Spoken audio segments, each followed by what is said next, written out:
Hello, everyone.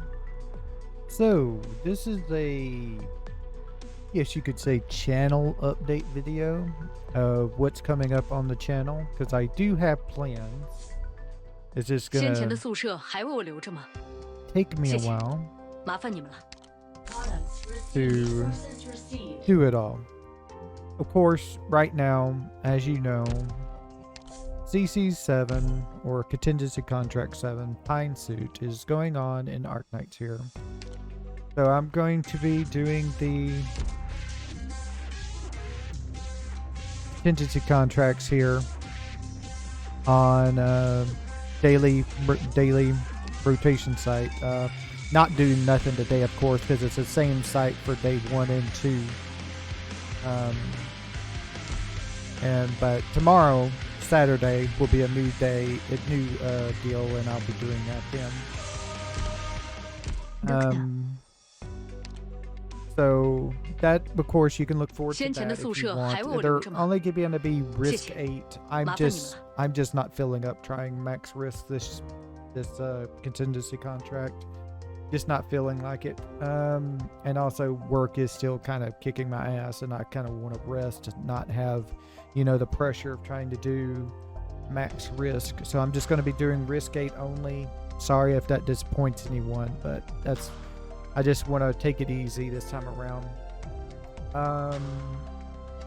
After that, well, actually not after that, alongside that, I'm going to be starting up kind of a Factorio thing. I'm wanting to do like a train only thing, kind of. What I mean is it's going to be a regular playthrough. It's going to have mods. There's be a couple of train mods to make them better. One of the main things is going to be the train management system, TMS, is going to be the main mod for trains I'm going to use. And I'm going to build a base using trains. Now, I can't just start out with trains, So I'm gonna be building a bus and like a mall, but once I get to the point where I can start unlocking trains is when I'm going to do this. Now, and that's when I'm going to start mainly using trains. I want to learn to use trains better in Factorio. I barely know anything about trains. I can make a train go from one point to the other, and that's about it. Offload and unload too, but that's normal stuff. I'm wanting to do like a train system, so I'm going to try that. I'm not sure how long the series is going to last. We may go all the way up to a rocket launch. It's not going to be any other special mods, like Crestorio or space exploration on it. It's just going to be the normal thing. Resources received. Now, I also had a thought about doing actually Crestorio 2. The problem with that is right now Crestorio 2 has a beta going on for the 1.3 update. Now, the beta could last months. Don't know. It could release next weekend. Don't know.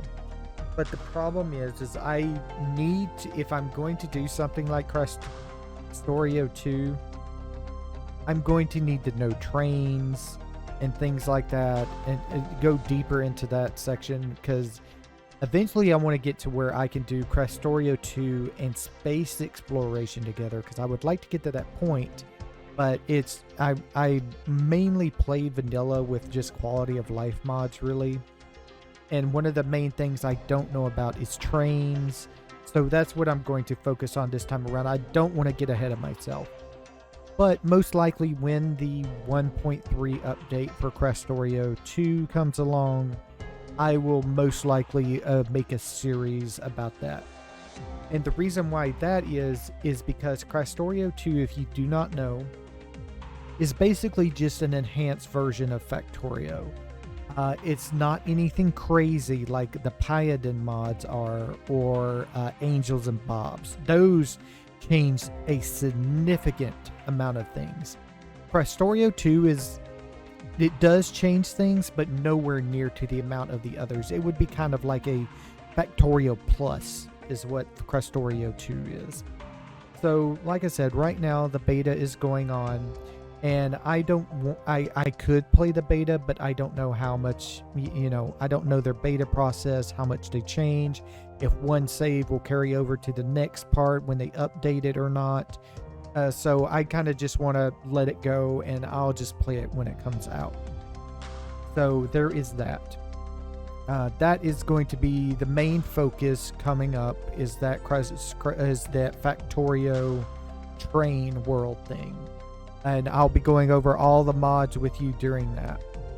Now, the next thing after that, it could go alongside this. It could go along with the Factorio. I guess I should say this about the Factorio Series 2. I'm thinking about streaming this instead of making it just videos, because I want to stream it because it may be kind of boring. It's just me playing with trains. Not sure how great it's going to be. So I'll just stream it. If the streaming doesn't work out, it doesn't work really well, if it can't get it to stream good, then I'll just go ahead and use videos. But if I can get it to stream, I'll be streaming it. Now let's go on to the next thing. The next thing too is going to be State of Decay 2. State of Decay 2 pretty soon. I can't totally remember the date right now off the top of my head. It could be I can't remember if it's the end of this month, which is June, or the end of next month, which is July, is going to be what is known as Update 30. This is a really huge and big update for the game. They're going to be changing the way which you could call the infinite progress of the game works. So, in case you don't know, in State of Decay 2, you go around surviving a zombie apocalypse and gather other people, resources, and things, and bring them together and make a community. And then eventually you reach a point where you have to hire a type of person to be the leader, and you carry their story forward, and then you complete their leader story, and basically that's the end of the game. There's another thing you could do. Instead of completing that leader story, if you want, you could completely ignore it and not do it at all, and you can just move to a different map and continue on with your community. The thing of it is, it's kind of janky and everything. It's not meant to do that. They have it right now as the in-game thing. So, and then you can put community members into what is known as a legacy pool, so you could bring them forward into new communities that you make. You can start with high level and really great items on characters, because they'll carry over forward what you put in their inventory. But there's also where you could just ignore it, go to a map marker icon, continue on to another map if you want. But it's not really complete, that section. So what they're doing is they're updating that. They're going to make it where you can continue. They're calling it the Forever Community Update. And they're going to make it where you can make it easier for you to just continue your community indefinitely.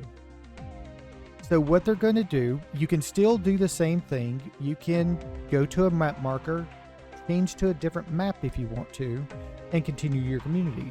But they've also made a change in you can actually complete the leader's legacy and do their story. And at the end, when you watch the cutscene and everything, it will ask you, do you wish to continue your community? And if you do you wish to move maps? You can move into any base if you have the number of people and you can afford it, because it does cost points. Influence is what they call it. It's influence points. It costs influence points, and you have to have the number of community people to move into that base, because there is some bases have you can have either 4, 6, or 8 or on, the number of people to open up a base. But it's endless then. They've also changed the way the legacy system works. See, the way the legacy system works now is you can only call in legacy people starting a new community. You can't do it during a playthrough. They're changing that to where you can do that. It will be what is known as a radio command. They have radio commands in the game where you can call in special services for different things, like locating a plague heart, which is what you're supposed to kill in the game to continue your story. Locating other things, locating different resources and things if you want. There'll be a new communication to call in a legacy player, one of your legacy people, and have it join your community. This is just so great. This goes directly into a forever community, so you can keep on building a community forever. If I'm not mistaken, there is an achievement for doing like 100 days with a single community through the game. So there is that. But this is awesome. This is so awesome what they're doing. They're also changing the way storage works on some of it.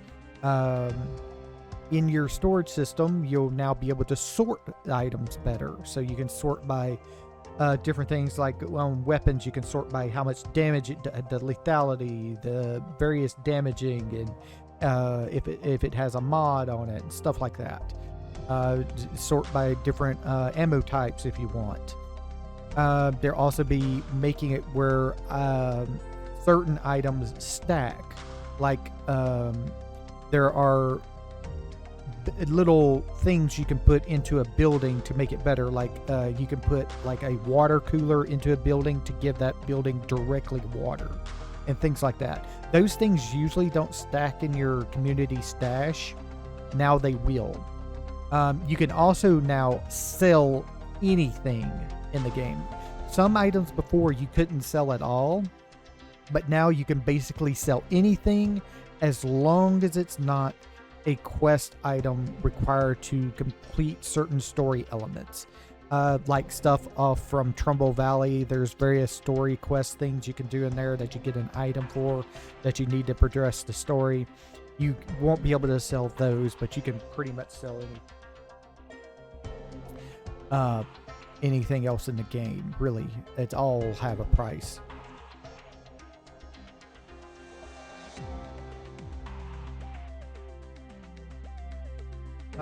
Sorry about that. Cat fighting other cat. And things like that. So I am going to be... Now, let's talk about what this is going to be. This is going to be a big series for me, because I'm going to be doing like a tutorial series on the game. Now, I'm going to be making this, first off, standard difficulty. I know people are going to complain. They want you to do the higher difficulties. I personally hate lethal. I think it's too much of a grind. I've played lethal difficulty. I had completely maxed out characters. The best characters. I've completed Nightmare with these characters. I had the best items you could take along in your legacy characters with you. It was a fucking grind. I hated every minute of it. It felt like a damn job to play the game, and that's not something I like in my video games. I hate it with a burning passion. So, I'm going to be on standard difficulty. You say I can play on Nightmare, and yes, I can play on Nightmare, but I just want it to be a standard difficulty run that anybody can follow along with. I mean, we could do green difficulty if we wanted to, but I'm just going to put it on standard. I think standard is actually really, really easy compared to stuff like Nightmare. There's another difficulty in between. I think it's called Dread. I just skipped it and went straight to Nightmare, and I was fine. But you could try Dread if you wanted to. If you wanted a little bit extra challenge, you think standard's too easy. But yeah, it's going to be standard. This is going to be a pretty long series. I'm probably thinking at least 50 episodes. And these are not going to be streamed. These are going to be individually recorded and uploaded and things like that. The reason is because I want to control the time of each episode very specifically so I can get it correct and everything. And so there's going to be that. It's going to be happening as soon as the update 30 update comes out, because this is going to be a great thing. There's another update coming in the future called it's going to be the infestation and noise update. As far as I know right now, that is not planned for update 30. That is going to be an even further update beyond update 30 with the Forever Communities. Forever Communities is going to be a separate update than the infestation and noise changes coming. And that's going to be a thing. I'll do like a special episode on that when it comes available. But we're going to be concentrating directly on doing a run through where to go to get gear, things like that, different items, what perks are good, things like that. It's going to be a whole thing. Like, probably the first 3 videos are not even going to be any gameplay in it. We're not even going to be creating a community. We'll be just be talking over various things of the game, so you know what you're getting into when you want to play it. Like, what's the difference between the various difficulties? What's the difference between this perk and this perk? Different good perks you can get on your characters when you're building them, when you're first starting out. How is it, good items to get, various vehicles in the game. I'm going to go through it all with you. This is, like I said, this is going to be a tutorial of the series, of the game. This is not going to be just playing a gameplay thing. This is going to be what is this? Why is it good? Is there anything better you could get for this? Stuff like that. I'm going to go all in on this thing. So I'm expecting this to be a really big series. I'm thinking at least 50 parts to it. It could be a whole lot more. Not totally sure how it's going to work out. So that's something to look forward to. It's going to be I want to say it's going to be the major project of this year. Another little side project I'm thinking of, I'm not sure if I'm going to do this, is I was talking about during my introduction video of the Path of Exile Ballista EA Exclusive Era Ballista champion, or not champion, Elementalist Witch. I was thinking about also doing another one and doing an actual playthrough with a Summon Skeletal Mage's Witch. And I've been hemming and hawing on it. I'm not sure if I'm going to do it or not. I would like to, but if I'm going to do this, I'm going to do it with the gear already. So I may farm a little bit on my champion. I've already deleted the witch and put all the gear back on the champion. I just like the champion better personally myself, and I can just go and farm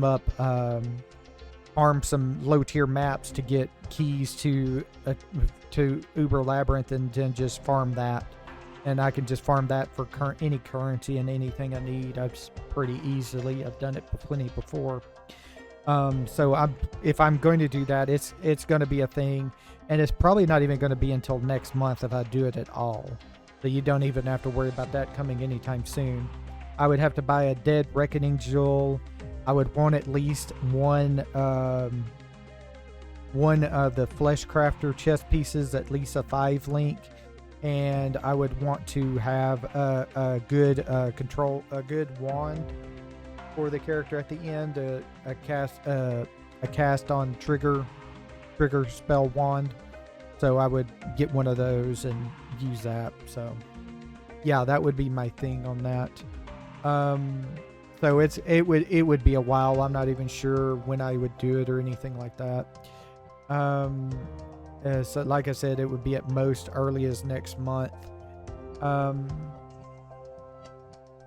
guess I can talk about some upcoming things for Arknights beside the Pine Suit thing. Let me bring up my guild so I can tell y'all various things. So let me see. Go to Ark. Okay. So upcoming operators in A ship. So right now we have the CC7 going on, and there's no new characters. There's not going to be no new characters during this event going on, and the event lasts until like June 23rd. Let me see here. Yeah, June 23rd. So we've got a while before we get any new banners. So I'm not expecting a new banner at least until like the 30th of June at the earliest. It'll be the next time. And if that is true, the next character to be released, 6-star at least, will be Genosis. Now, Genosis is a supporter hexer. His big thing is chilling the enemy, and then if they are already chilled, freezing them. He's not bad. He's a very good supporter. He's not the best, of course, but he is very good. He offers a different way to deal with enemies than the other supporters in the freeze and chill line here. The main skill you would actually want for him would, of course, be his skill 3, which is he gives a lot of increased attack speeds. He attacks 2 targets simultaneously. But the big thing is all enemies in his range of his attack will be frozen and will remain frozen until the skill ends. And when the skill ends, does massive arch damage to all frozen enemies and remove the frozen effect. It prioritizes unfrozen enemies with his attacks. So, the big thing here is this is just a very big lane stall is his big thing with his skill. It does do pretty good, 600% arch damage, pretty big, but it's mainly for the stall is what that's for. His skill 2 is also decent if you want to use it. It deals big arch damage to all enemies with attack range and inflict chill for 4 seconds, and it has a charged effect. And if you did not know about charge effects are that you let the skill overcharge, where it will like go through another charge on top of the charge it already has. The little icon for the skill would like turn red, and his charge effect is afflicts additional layer of chill, which means they will be even more chilled, slower, you could say. And I will be getting him, of course, and I'm not gonna M3 his skill 2, but I will M3 his 3rd skill in case I ever need him for anything. He is used for future content a little bit, so it's not bad to have him if you want, but he's not required. And then the other character during his banner is going to be Aurora, is how you spell her name, like the Aurora Borealis. She is a defender duelist. The thing of it is I'm only going to be building her myself to Elite 2 level 1 because I want her infrastructure skill, which is when stationed at the training station, increase the skill training of defender operators by 30%. But if the current training is for Mastery 1, increase the skill training speed by additional 45%. So that's 4, 5, 6, 7, 75% training speed to Mastery Skill 1. Just significantly increases it, and she's the only one with this skill as a defender that is coming up soon. He does have, I'm going to get her skills at least to level 7. He does have some good skills.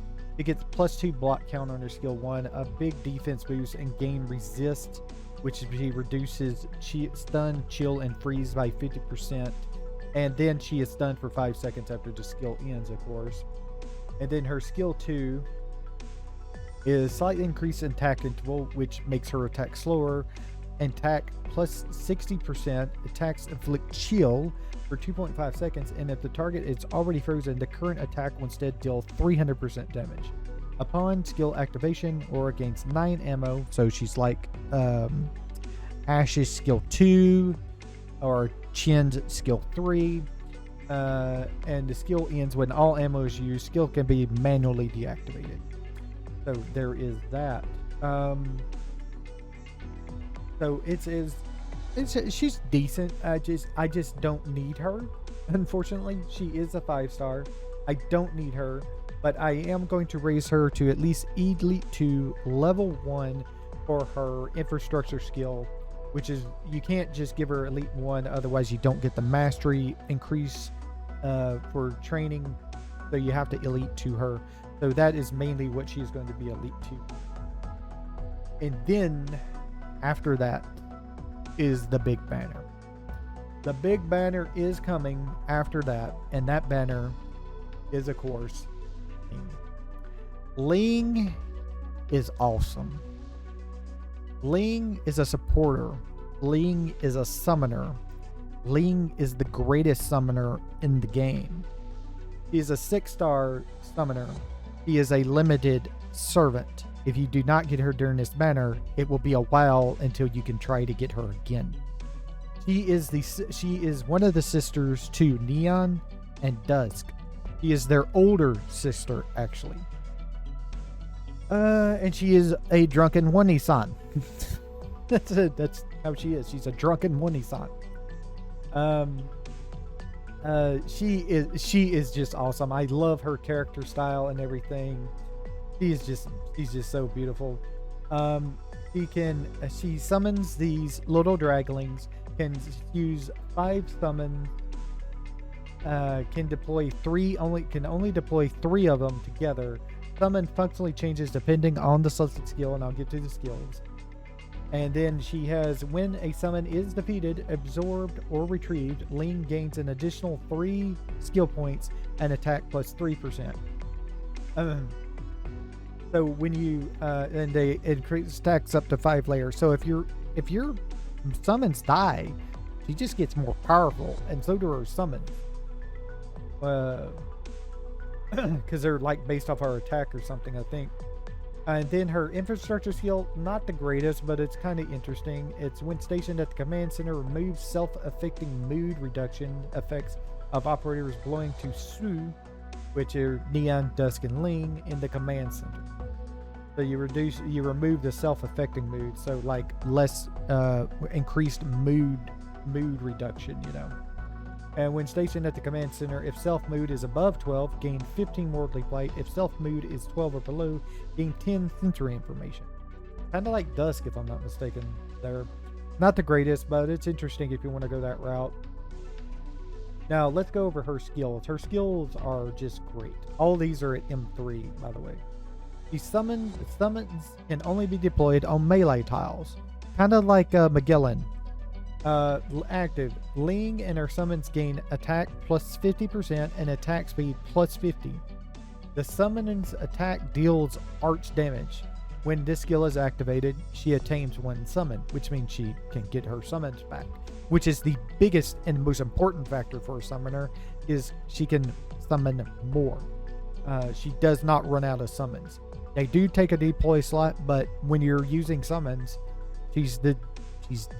what you're mainly using them for, the deploy slots, while you build a summon team.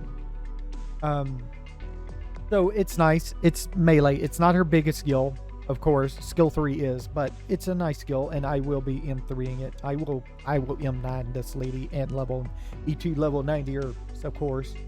Her skill 2. Summons can only be deployed on range tiles. Again, just like Magellan, and deal arch damage. Ling and her summons deal 450% arch damage to 2 enemies within attack range and bind them for 3 seconds, which means they unable to move. They can still attack if an operator is next to them, of course, or if they're ranged, they can still attack anyway.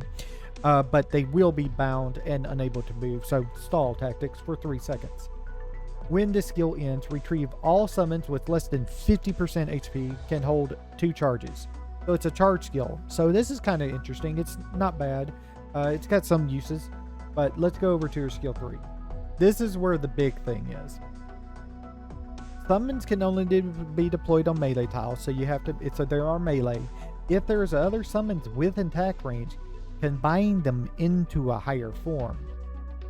That is huge. Ling and her summons gain attack plus 100%, defense plus 100%. Each summon deals arch damage equal to 20% of Ling's attack every 0.5 seconds to enemies within the 4 eject tiles. So if there's an enemy to the left, to the right, to the top, or to the bottom of them, they will hit them all every 0.5 seconds. When the skill ends, attain one summon. They don't disappear. They stay on the field. And these things are awesome. These higher form things are just freaking amazing. So yeah, she is just awesome.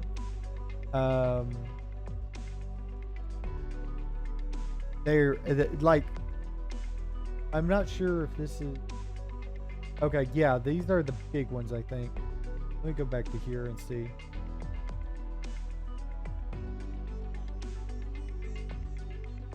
Yeah.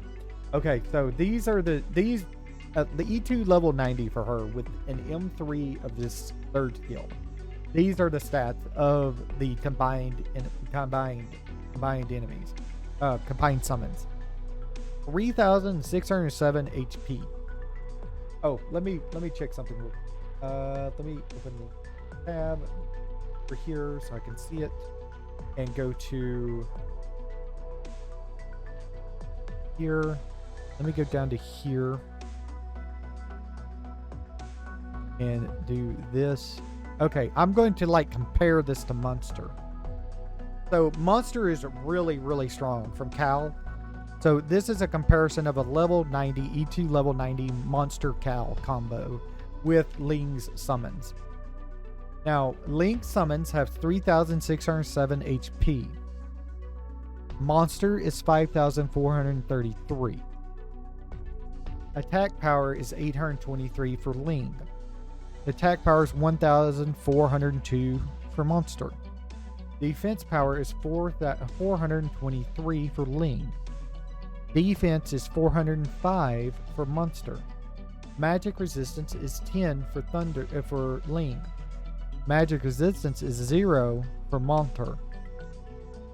Redeployment time is 20 seconds for Ling, 25 seconds for Monster. Cost is 23 for Ling. Cost is 10 for Monster. Block 2 for Ling. Block 3 for Monster. Attack time 1.5 seconds. Attack time 2 seconds for Monster. Now, you can see that Monster is, of course, a single entity. Ling's are single entities, but you have 2 of them plus another small one. So these things, they are less than Monster, but she has 2 of them. So double all the Lings that I just talked about. So, and they control 2 lanes. Monster will only control 1 lane. So if you double all those stats, so 3,607 just on the HP, let's times 2 that. That's 7,214 compared to Monster's 5,433. So, yes, Monster has higher single stats, but the combined stats of Ling is bigger and better because she can control 2 lanes with 2 monsters and a 3rd lane with a single monster itself. And then, if that's not enough, on top of that, in CN right now, they released more modules. And the modules for Ling is, if we go all the way up to stage 3, which is the highest stage, her maximum summon limit is +3. Let me speak that again. Her maximum summon limit is +3. That's not the deploy limit. So she can still only deploy 3 of them. But she can have 5, she can have 6, 7, 8 summons. Summon deploy cost is reduced. It has, I don't think they've actually come out and said, it looks like the the deployment cost is reduced by 5 on here. It looks like that's the thing. So that would go from a Let me see. Skill 3 and 3. Cost is 23. Minus 5 of that. 18. It'll cost 18. Pretty significant, really. Cost reduction there. Maximum HP for Ling goes up by 150 with this module, and her attack goes up by 50.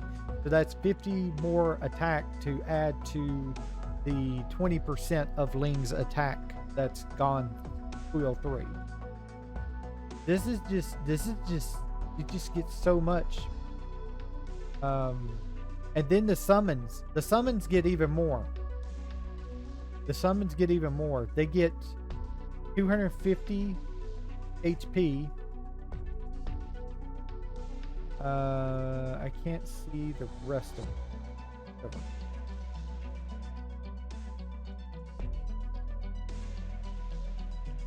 Yeah, so they get, the monsters get even, her summons get more.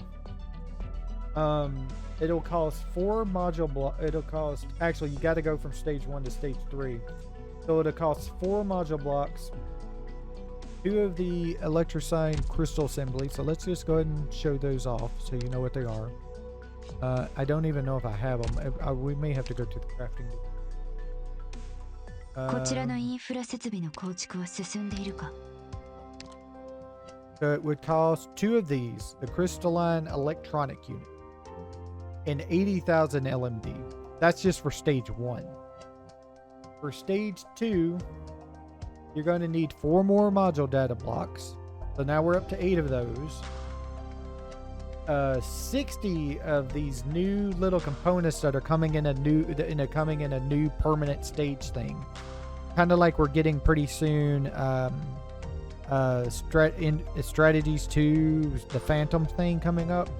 Another new thing will be coming later on that they just released.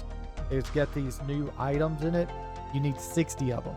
Not sure how common they are, but you need 60 of them.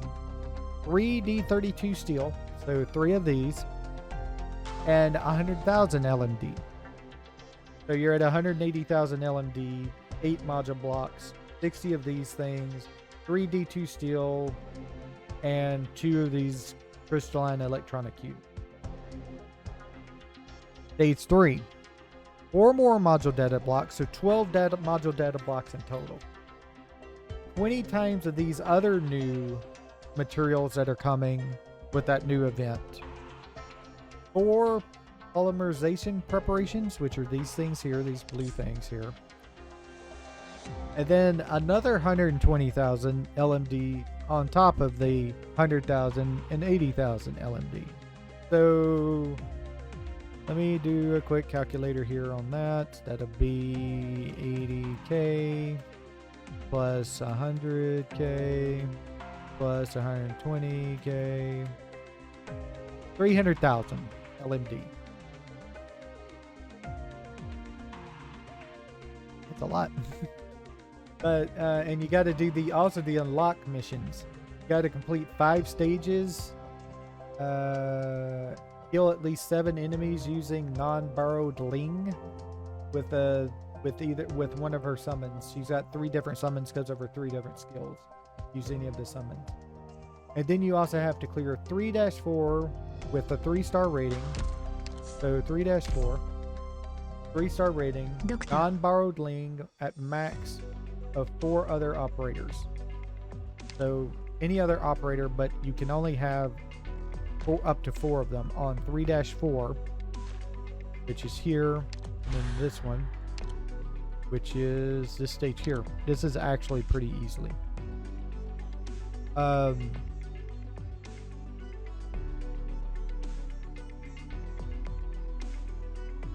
With 4 up to 4, max of 4 other operators. I can tell you a very easy strategy. Pick her first skill, the melee one. Don't use skill 3, just use skill 4, just use skill 1. Put a summon here, a summon here, a summon here, and a summon here. That's 4 of them. Actually, she can only deploy 3, can't.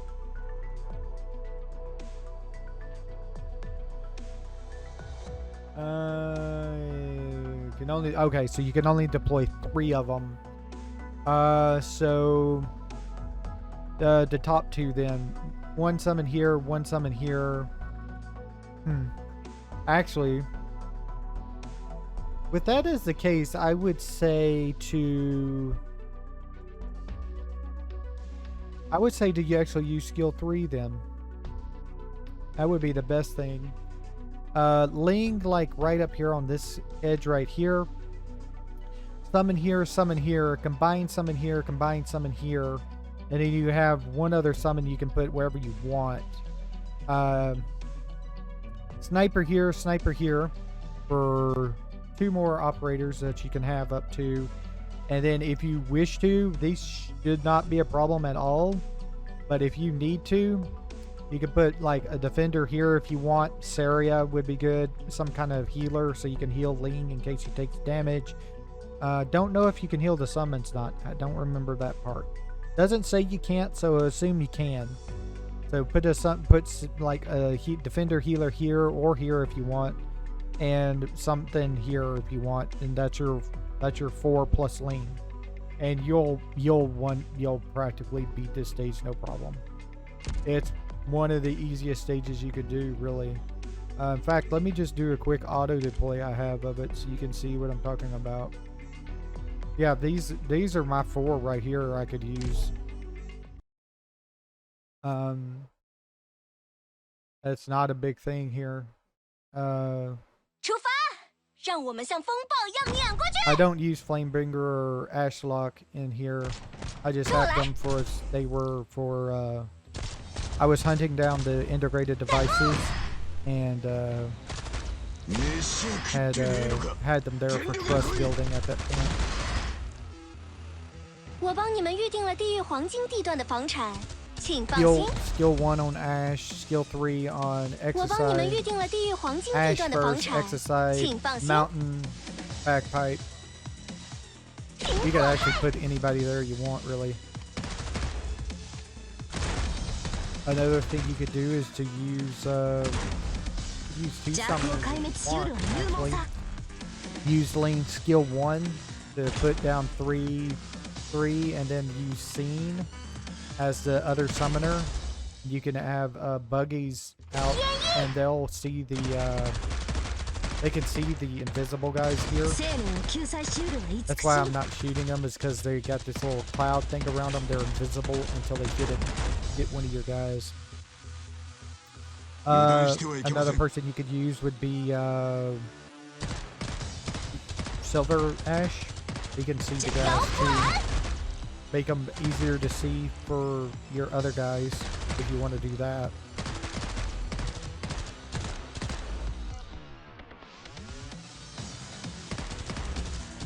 And the boss is actually pretty easy.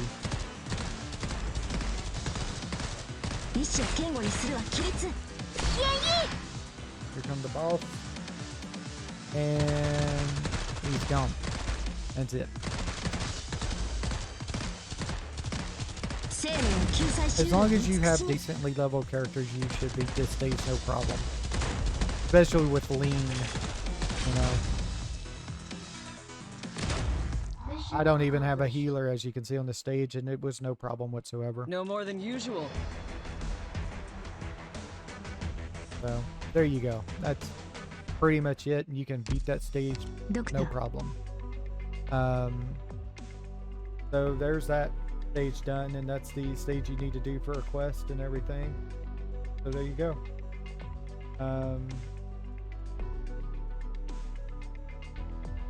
And you can do her first mission quickly. You just got to do 5 stages and kill at least 7 enemies using her summons. If you just mainly use her, it's no problem whatsoever. I would recommend actually 1-7 is pretty easy to do with a summoner if you want. You could actually use skill 3 if you want to on it. Just put Lean back here and put her summons on these 2 lanes right here. Go to town. You're not gonna lose. The enemies are pretty easy. There's no boss in it. It's not a specific stage you have to do. You have to kill at least 7 enemies There's like 33 or something enemies in this stage like that. So you'll get that no problem pretty quickly. You just have to do the stage over and over again with her. And so just at least the stage 5 times. That's 6 sanity per run. And 6 times 5 is 30, ain't it? So it's just 30 stamina. Yeah, 30 stamina.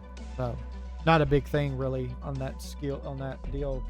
But I just love this character that's coming. Now there's another character coming with her if you want him. I would say he's pretty cool. His name is Mr. Lee. He's a guy like Jay. Let me see here. He's one of these DP cost guys that you put out. They're low cost to put out, but they charge you DP for every time, all the time they're out on the stage. I think Jay is a guard, right? Is Jay a guard?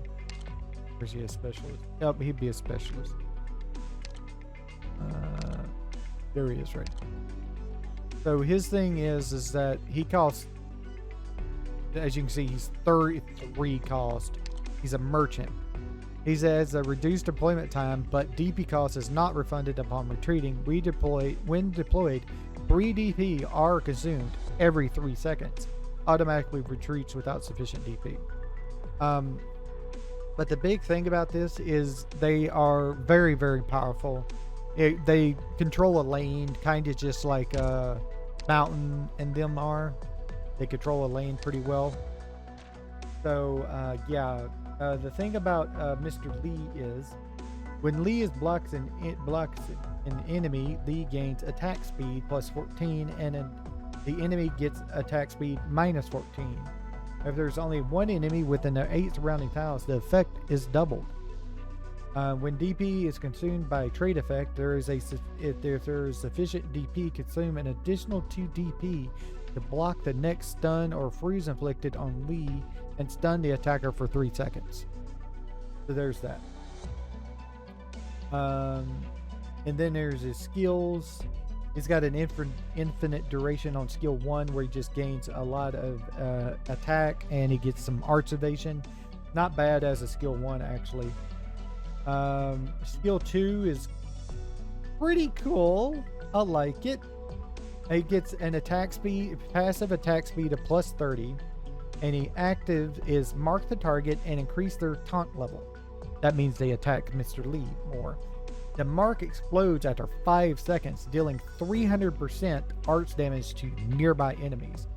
Every hit on the marked target increases the explosion damage by 20% of Lee's attack, increases up to 30 times, prematurely explodes if the limit is reached or the target dies. So you'll always get this off at some point. If you can get him to attack fast enough, which you can do with, people like Ack and stuff like that, he will just murderize anything, really. It's instant death point, basically, is what it is. Mark for death. If you played that in games, it's basically mark for death. And they explode, dealing massive damage to all enemies around them. So it's kind of like W skill 3, except for on one enemy, and it's in melee. So yeah, it's like that. And then his skill 3 is pretty cool. It spans attack range, attack and defense plus 50%. Attack pushes all enemies within range except the current target away with a small force. Increases taunt level so he gets attacked more often, and gains 70% physical and arts evasion against attacks coming from outside his attack range. And his attack range for this is around him. It's every square around him, even the corners. So 8 squares around him in a circle or square, I will say. And it's infinite duration also.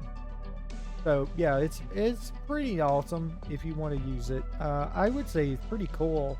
I like he would be the one merchant I would actually raise up. If you want to know kind of about the character, Mr. Lee is basically the boss of Chen in them. If I'm not mistaken, he's Mr. Lee's detective agency is what he runs. He runs a detective agency. There's supposed to be some kind of anime or something about him that they're making about his detective agency. So there you go there. Let me see. At EQ level 90, costs 9 to put out. Okay. And then he'll cost 3 DP from that point onward, or 5 DP if you have the sufficient DP to activate his second trait. So yeah, he's pretty cool. I like him. I'm probably going to get him and build him up when I get Ling, but the priority is going to be Ling, of course. Yeah, there's others coming, like the 5-stars and everything. The only really 5-star I'm considering building after that is going to be Cruz, the new Cruz altar that's coming. Cruz the Keen Glint. I'm of course going to build her when she comes, but she's even after Ling's banner, if I'm not mistaken. So it's going to be a little while longer before she comes. So yeah, that's everything I really wanted to talk about. So I want to thank it's gone on for 51 minutes. Oh my god. Damn, okay. I didn't expect it to go on for an hour. Well, I kind of rambled here at the end. Sorry about that. So I want to thank everybody for watching. I'll see you all next time. 先前的宿舍还为我留着吗？ I'm planning on starting the Factorio thing tomorrow, hopefully. So tomorrow is Saturday the 11th. So I'm hoping I can start that sometime tomorrow when I wake up and everything, get breakfast, all that kinds of stuff, and we'll start it out and try it out and see how it goes. Like I said, it's Factorio, brains mainly, mods to help out with different things, you know. And I'll see you all then. So I want to thank everybody for watching, and I'll see you later. Bye.